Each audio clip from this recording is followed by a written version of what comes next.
now 1 o'clock on the West Coast, 4 o'clock on the East Coast. I guess I would make it 3 o'clock in Chicago. And for Mountain Time people, I guess it's one less or one more of each of those. I just don't remember now. Okay, so thank you for being here. And first thing that I wanted to do is to give you a little bit of an idea of a couple things that I've been doing and I think relate fairly well to information marketing, then give you some time for questions here too.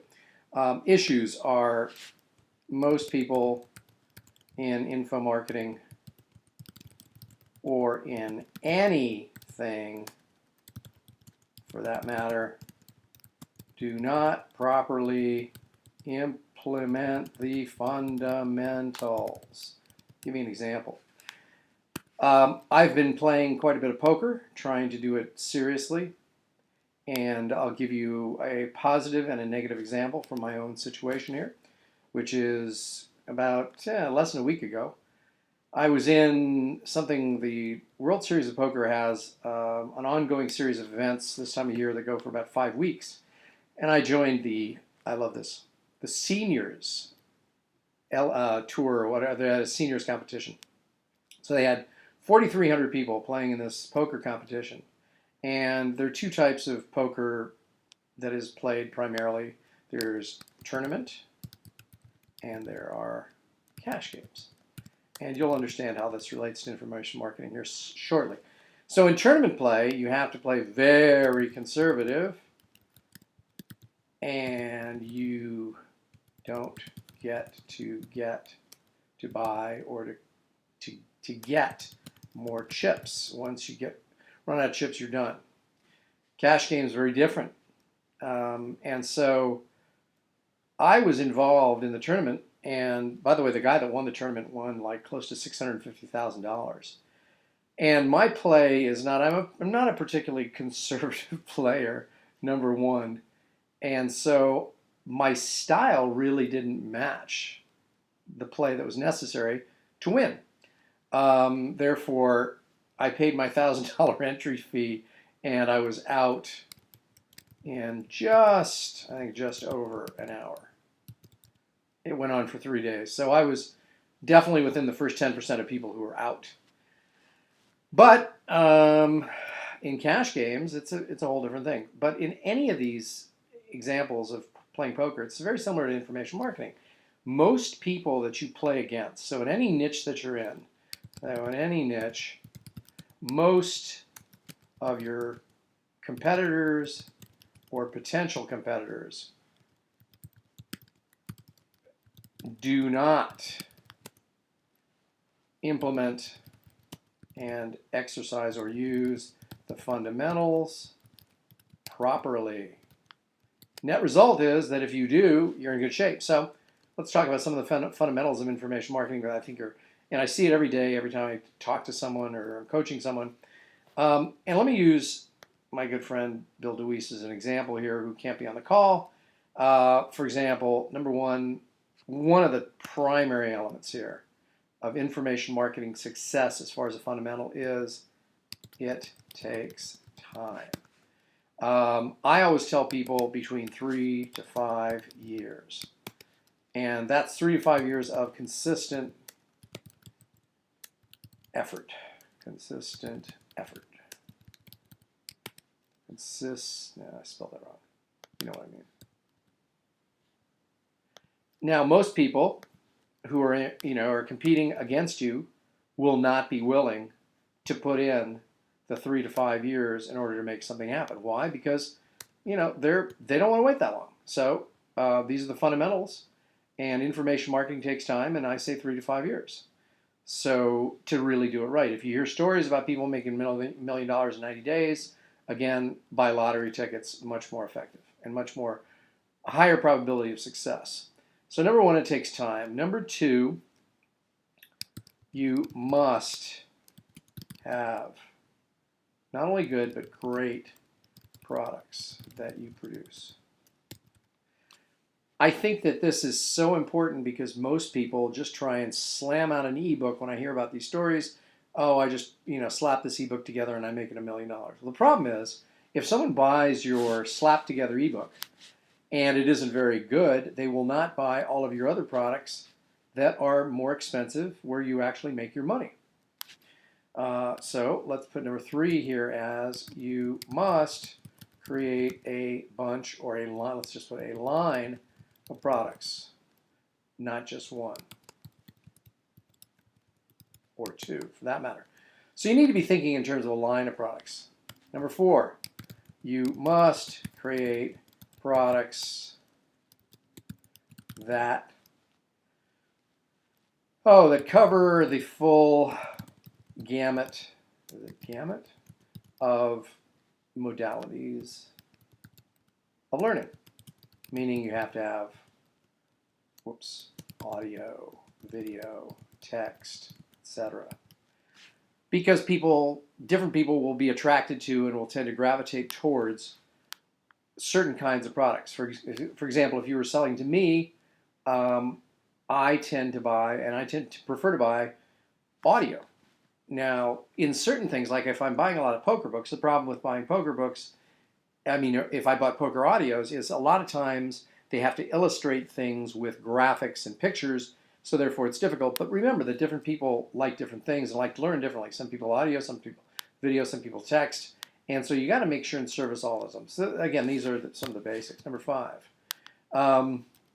you must create, I guess I should must again, regular content to put on your site /YouTube /Twitter /etc. in terms of your different media.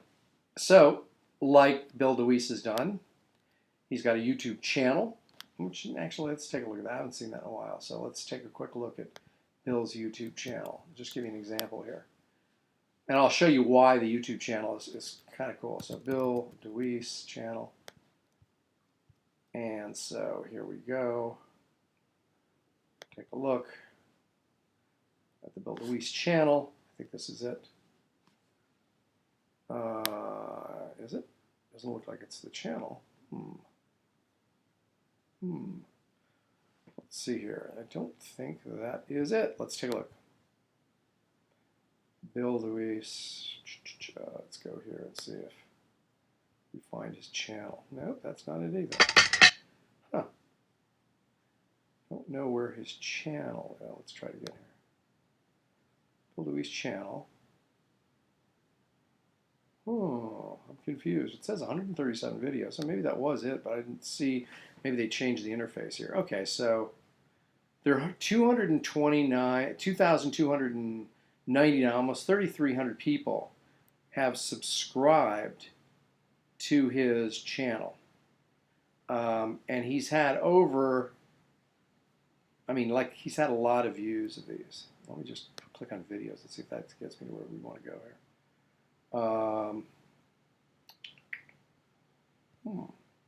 But he does have also a total of, how many? I think it's like 140 or so of his videos, which means, going back to our stuff here, we're looking at regular content. So even if he's, let's just round it up. Let's say he's put up 150 videos.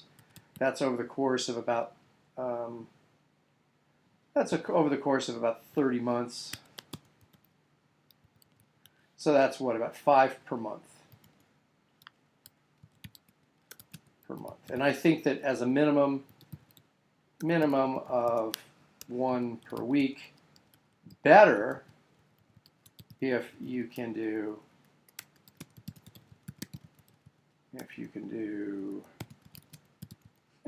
2 to 3 per week. But that's certainly, again, a lot of people have a lot of stuff going on. They can't get to it. So again, those are the things that you need to do. So what else do we have to do? So we have to create great products, must have regular content, you must build lists. Now I'm not going to just say a list, because you're going to want to have an email list, you're going to want to have a YouTube list, meaning a YouTube list of followers, you're going to have a Twitter list, you're going to have a Facebook list, meaning to say people who follow you in each of these different places. Because it's amazing to me how certain people are just are just doing Facebook and following people on Facebook. Others are just following them on Twitter, et cetera, et cetera. So you want to have all of these modalities covered as well. And once you do that, I think another important point here is you must regularly be offering free events / content.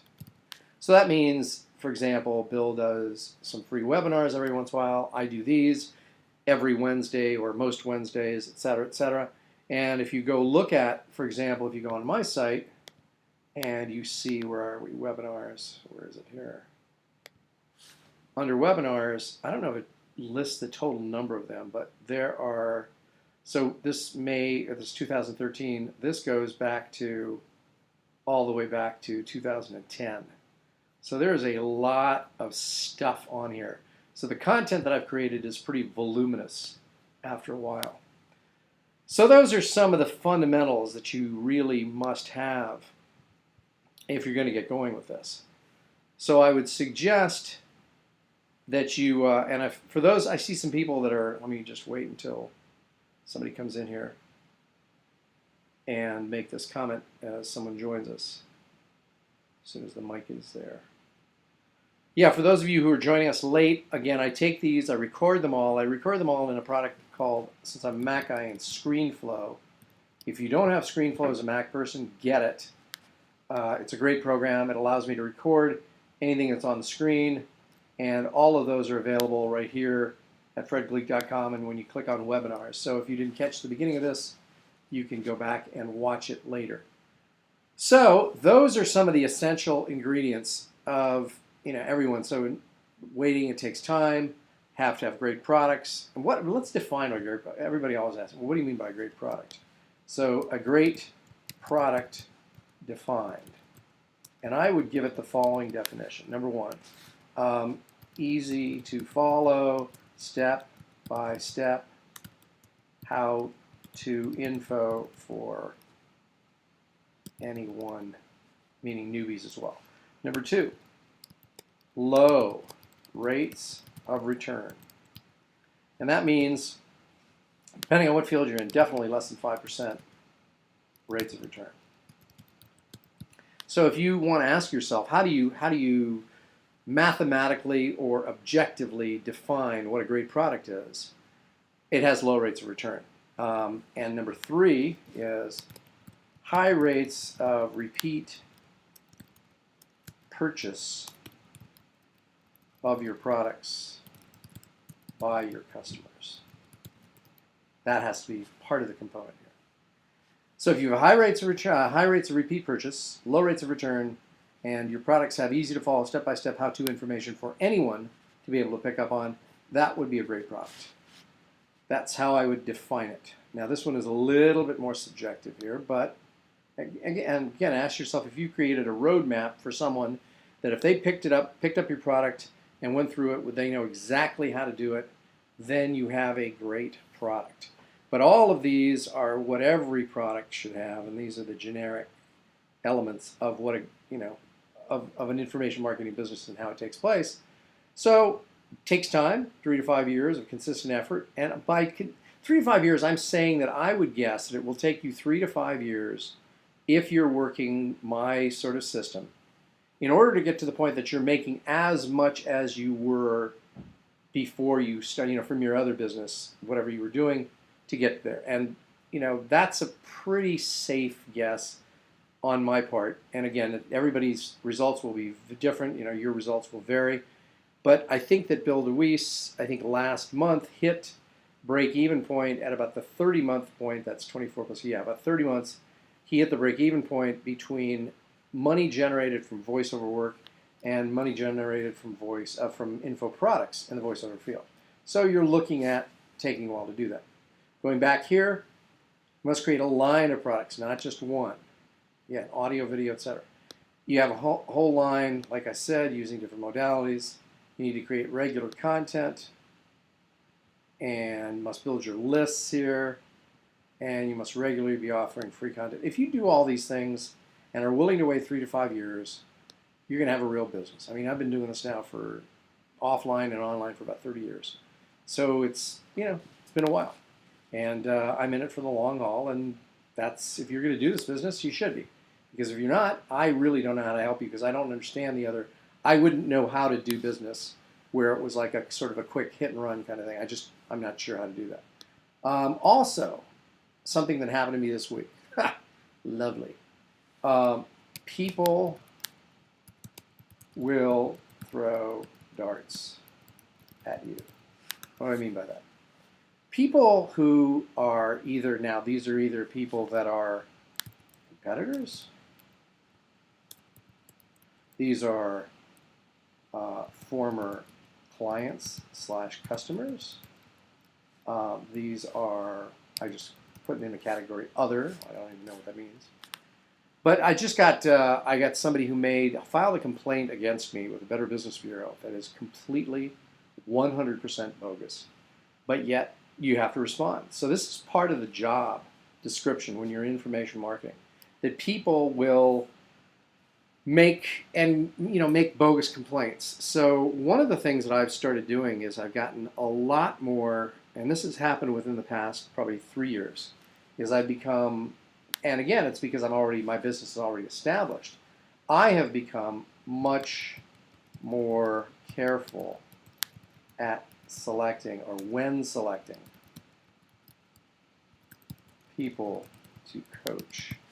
Because the coaching relationship to me is a pretty intimate one that will require a lot of contact, and I just don't want to be coaching. Recently I've made some mistakes again, but I'm getting pretty good, let's just say, at winnowing out the people that aren't just a good match for me.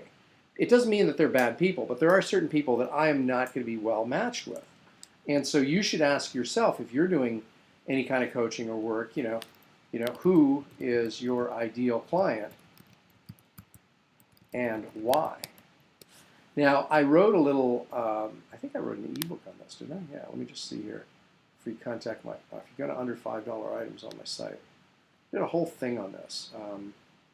Let's see. Let's see. Let me see here. Let's see. Huh, I don't think it's up here. Yeah, marketing to find your ideal client. This is a 2,400 word article giving you a system to find your ideal client. That to me is critical. So if you've got, because when we do information marketing, it is usually a bunch of things that we do. We do books, ebooks, audios, videos, coaching. We might have membership sites. We might have, et cetera, et cetera. There are all kinds of different things you can have. And it's crucial to figure out the way to optimize each one of these elements for yourself. How do you do your best audio? How do you do your best ebook? How do you do your best coaching system? And that becomes, sort of critical. So I think that since one of my major focuses now, and for those of you who don't know this, you should, which is, in addition to creating some new products for myself, I now spend probably, I'd say 90% now, of my time working with existing clients and finding new good clients. And by good, I mean just meets all my criteria. So because I've gotten, to be honest, I think I've sort of exhausted what I know. And I just be sort of rehashing it over and over again. So what I'm doing is, I have spent my time now trying to find, other people that I can coach, that I can work with closely one-on-one, that are a good match for me personality-wise, and also have a good, they have a good topic that I can work with them on. So there you have it. That's a lot of good stuff. So now what I'm going to do is, we're at about 20 minutes into our webinar, and I wanted to ask you as a group, and there are quite a few people on the call, on the webinar, let's ask you for any questions that you have on anything that I've covered so far, because I want to make this sort of more of a Q&A at this point. So we've covered 20 minutes of content. Now I'm going to open it up for any questions, hopefully related to these. So in your question box there on the GoToWebinar control panel, put in your questions now and I will be happy to answer them, because this now becomes your webinar based on your individual questions. So go ahead and ask those questions now, please. Okay, David says, do you really think you can control what type, let me see, I can't see all that, what type of clients and yet make money? Yes, I'll tell you why. So David is asking, do you really think you can control what type of clients and yet make money? The answer is yes, if you have developed a reputation in a field that allows you to be selective. When I was early on in this process, basically I would take anyone who would give me money. Now, although that helped me pay the bills, it was not a very good long-term thinking idea, David, because what happened was I would take on clients who were not a good match for me and whose chances of success were very, very low. But back then, my coaching arrangements and my coaching contract was based on a different set of criteria. So that means he's following up. That means that not everyone can choose their clients, right? Yeah, well, yeah, when you're first starting out, you have to basically, depending on your money situation and how you're making your money, you may not be able to choose your clients and choose them carefully. That's true, because you're trying to pay your rent. Now, I would suggest that as soon as you're in a position to be more selective, that you are, but I admit that early on, I would take people that I shouldn't have taken. And, you know, in my model now, back then, here, let me just give you, this is important. So early on, David, what I would do is my coaching model was either was money up front plus sort of piece of the action, if you want to call it that, on the back end. And from all of the upfront money and piece of the action clients that I had early on, I don't think any of them ended up giving me any other money other than their money up front, meaning that they were not a good match or they didn't have a good product, et cetera, et cetera. Now, what I do is I sort of screen people this way. They have to come to some event, either, and by the way, if you haven't seen it, I'm doing a lot of promotion for my Fred personal bootcamp.com. And I also still do, on occasion, based on demand, the Fred Info Bootcamp. Both of these are multiple thousands of dollars to get involved with when you come to them. Let's just say $3,000, okay? Now, so when someone has paid to either come to a Fred Personal Bootcamp, and let's take a look at what that site looks like. Fred Personal Bootcamp.com. So at either of these two sites, the Fred Personal Bootcamp or the Fred Info Bootcamp, and take a look at this as you want. Let me just show you. So it's very short. Cost $3,000, $1,000 non-refundable. So that means that anyone who becomes a client has to first go through something in which they give me a bunch of money. But you should know this: people who become clients, what I do is I say to them, okay, you've paid me $3,000. The first $3,000 that we make, and my model is usually like 50-50 split after expenses, so the first $3,000 that we make together goes to pay off the $3,000 you paid to attend either this event or this event. So that first $3,000 retires your investment in me before we do the split. So in answer to David's question, early on, yes, you sometimes have to deal with clients in which you are getting paid by people where there's not really a good match necessarily because you're just trying to make the money. I understand that you have to do that, but make sure and get away from it as soon as possible. Good questions, David. Any other questions? Who's got questions? David, good question. Thank you very much for those. A little follow-up here. But at some point, people will throw darts at you. Yes. So isn't it a better strategy to deal with the darts rather than preventing the darts in the first place? You think you don't have a choice? Okay, well, that's a good question. So when people will throw darts at you, number one, I always like to put in, this involves making sure you have good contracts, which properly delineate whose roles are what. Early on, before, say, 2006, I didn't have as good a contract that delineated exactly who did what. So yes, people will throw darts and people will throw darts at you no matter what. But it's better that if you work with people that you have very, very well designed, even short one-page contracts. And let me just see if I have a contract I can show you. JV contractor agreement, JV partners. I don't think I have one here. I have it in my other stuff. So, but anyway, just make sure that you have a contract that is, pretty airtight.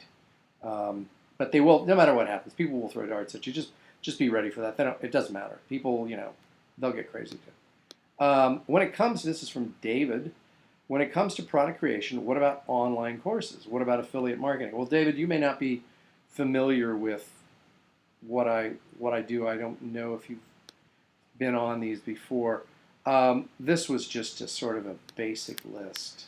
We can add your online courses. We can add your affiliate marketing.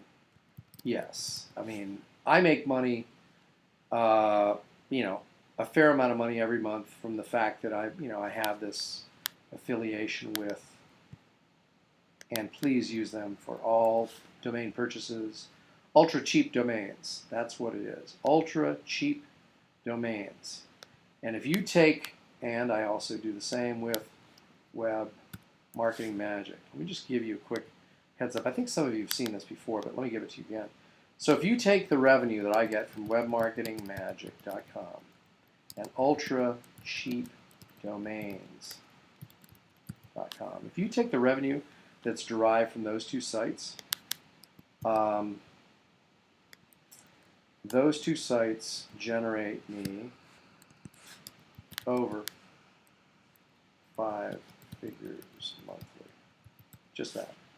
Nothing to, not even dealing with any of the clients or whatever. So that's, I think that the money that comes from these two sources is by far the best money I make. It's automatic money. Somebody else is taking care of the customer service issues. It is the best money I make, meaning the easiest and the least difficult to deal with customer service complaints. So all of you, by the way, can become, and for this one, so go to webmarketingmagic.com here, click on here to become a reseller. I would highly recommend you do that. You can resell this product. It's a great product, and then I will send you checks. And when you do that, by the way, for every dollar that is generated, I'll give you the real numbers, 50% is taken by the, quote, mother company, not me, when you become an affiliate. 30% goes to you, and 20% to me. So you get more than I do every time somebody pays there. Now, if you want to do something with the ultra cheap domains, the place to sign up for that is selldomainsforprofit.com, and you can sign up there to do the same thing as Web Marketing Magic. Again, this is the best money that I make, and I would highly recommend that everybody on this call do that. David, follow-up question. Will a good contract handle bad reviews, like in Yelp or Amazon or Google? No. People who start like sniping at you or start bad-mouthing you, here's the thing to remember, which is this. When you see, and I will give you, let me give you a real-life example here of Amazon and one of Bill DeWeese's products that I helped him put together. Watch this. Here. Here's his voiceover book, in which not one person, check this out, has provided anything other than a 5-star review. This makes me suspicious. I actually would ask him to find some people to give him 4-star reviews, because this, and if there were 60 reviews, I would want to have, if I were just setting it up, if I had 60 total reviews on Amazon, and this makes, you'll understand why I'm doing this, I would want 52 5-star. I would want 4 to 5 4-star, and I would want 3 1-star reviews, ideally. Why? Because I think it is much more credible that if you have 60 total people, that not all of them in this case, Bill, all of them. If you see right here, 18 5-star. I mean, it's just it looks. It's okay if it's under 20 to have all 5-star reviews, but even then, it smells a little fishy.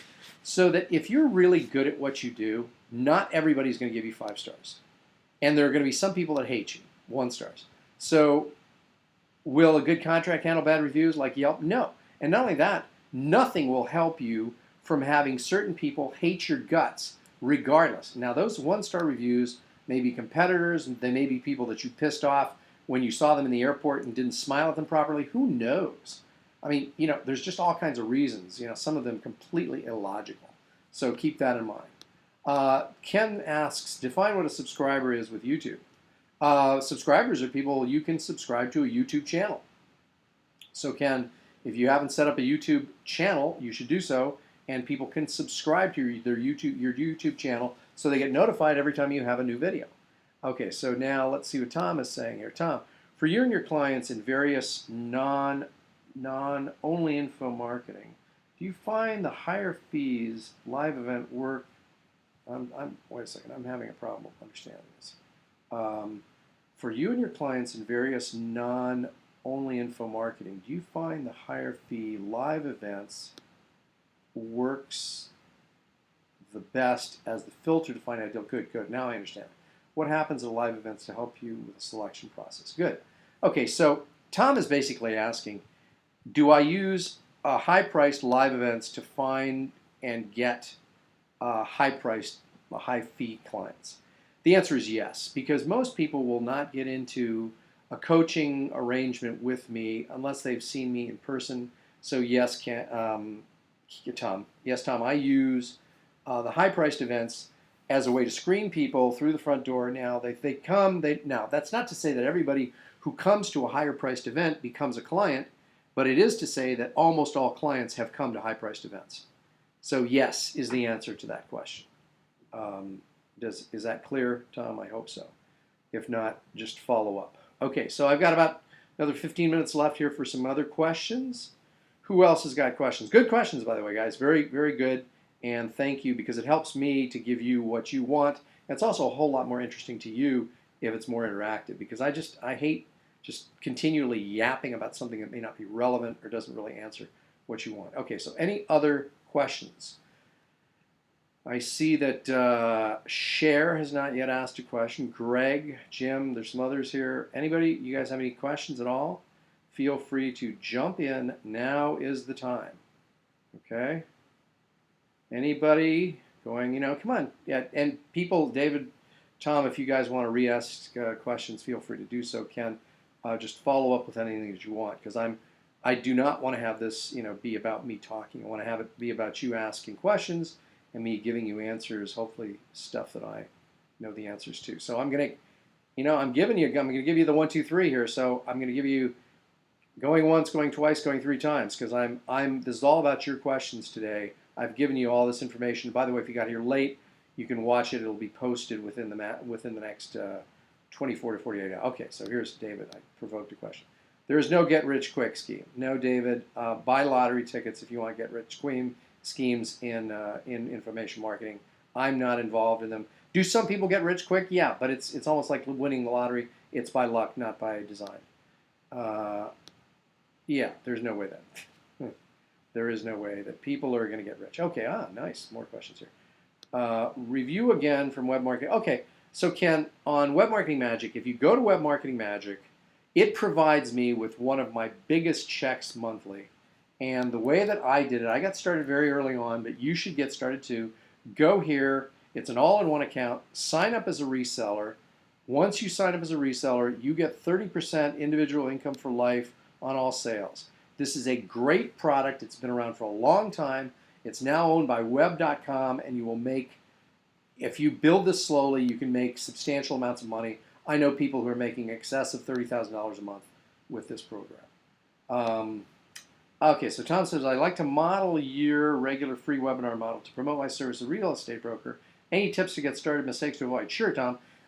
Just let me know if you want to use, because I have plenty of time on my, so if you do it on a regular basis at a certain time, just contact me at fredgleeck@gmail.com, and I can let you use my existing webinar service, so you don't have to pay money to do that. And we'll work out some ridiculously small and fee. So in other words, I use GoToWebinar, but I did it early enough that I have been grandfathered in, so I can get up to 1,000 people on the call, and I am paying a lot smaller now. I think they're charging around $500 per month. I was grandfathered in at, I'll give you my real numbers here, at $100 a month. And if you wanted to do a weekly thing for your real estate, a weekly webinar for your real estate brokers and business brokers, I would charge you, Tom, if you wanted to have 1 hour, once or twice a week, I would charge you a whopping, get this, get ready for it, a whopping $10 per month. Just because I'm trying to subsidize that, but it's certainly not a lot of money. So if you want to, you can contact me on that. Thanks, but no, I need to rush. Yeah, sure. I know you came in late there and weren't able to see some of the stuff. Let me see here. David B says, any traffic driving device? Oh, man.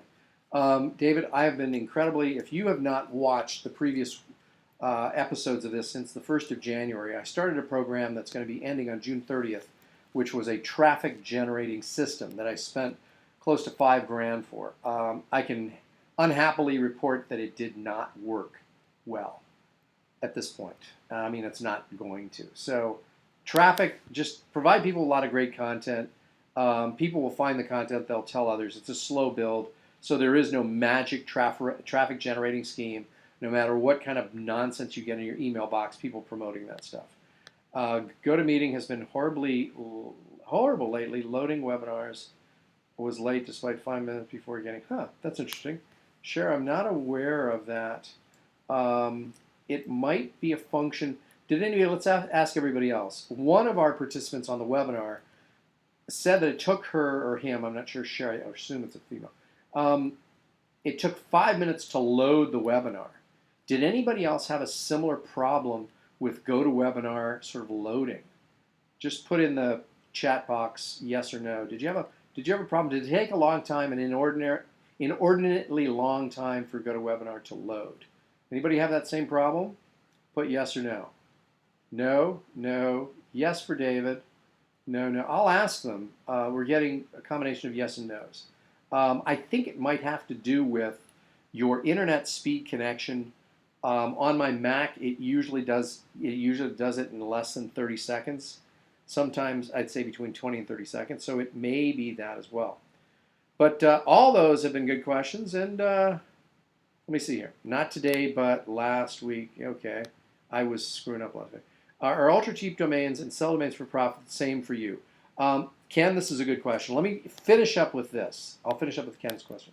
Let me explain to you what this is. ultracheapdomains.com is where I would suggest you go to buy domains if you just want to get a few domains for yourself each year. But if you want to make money selling domains, or if you purchase more than, usually the break even was about 60, I think, 50 to 60 domains per year, then go to selldomainsforprofit.com. Now, I don't care if you want to buy all your domains, you want 3,000 domains at ultracheapdomains.com, that will make me more money. But if you go to selldomainsforprofit.com and set yourself up and basically buy from yourself, you will make more money. So that, Ken, is the difference. Okay, so again, thank you folks for being here. We're going to end on that note.